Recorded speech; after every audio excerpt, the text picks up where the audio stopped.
Back when we were running from the slave master, he was hot on our heels. We pray and cry out to our Father, but it just wasn't time.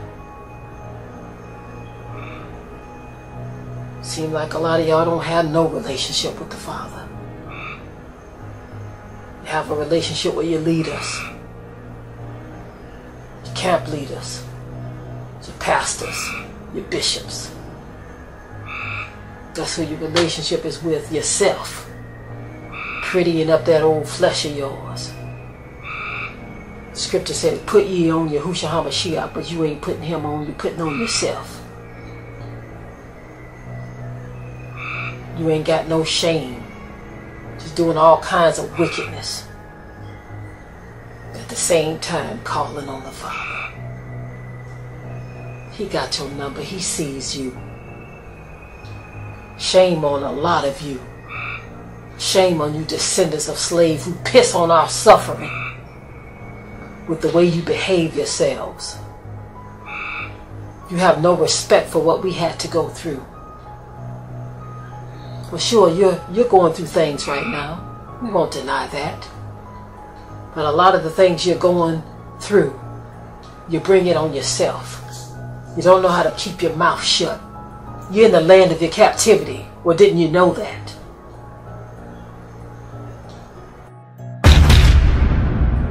You know what? Let me ask y'all something. How many of y'all out here, I got a good question for y'all today. How many of y'all out here believe that it's right for black men to rape black women? Is that wrong? Is that wrong? Let me tell you something. They got an Israelite group out here called GMS. And they believe that it's okay to rape women. These two Negroes that just came up here, they're from GMS. They are in an Israelite group that says it's okay to rape women. Such shameful existences. You call yourselves the awakened children of Israel. What you all fail to realize is that thousands of years ago, our ancestors, they knew who they were too. They knew they were the Israelites.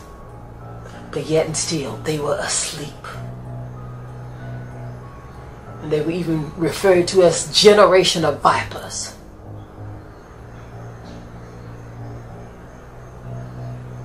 Because the wickedness never stopped.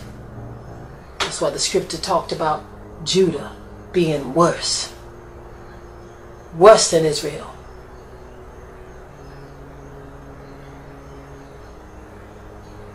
I must admit, sometimes Judah can be the best, but yet the worst. You got a choice to make, Judah. You have a choice to make. Choose ye this day. Will you be the best or will you be the worst?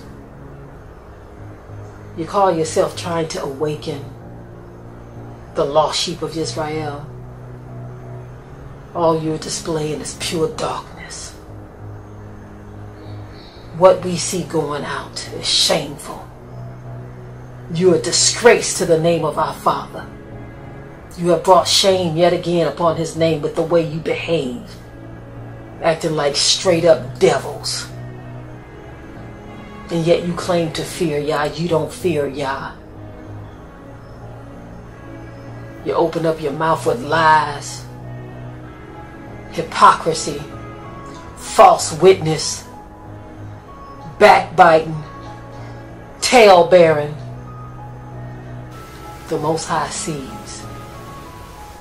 You may have people who have fallen into your trap and your snare. But you keep forgetting one thing.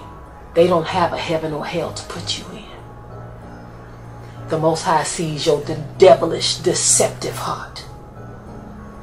And he says a false witness will not go unpunished. You may have been able to talk your wickedness into the ears of those who would hear you. Calling up this one and calling up that one. Dropping in your poison venom and your lies. Pulling people under with you with your devilish tongue. But just remember, the judgment of Yah stands sure. His word has gone forth out of his mouth, and it shall not return void. Every wicked trap that you have set, you set it for yourself. Every word that you have uttered in lies, deception, and manipulation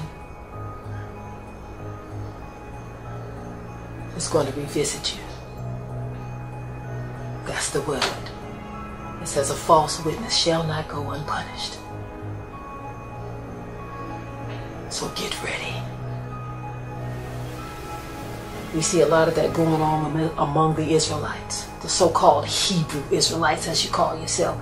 You see, we never called ourselves Hebrew Israelites. That's just the most stuff you done picked up along the way, and you think you got something golden.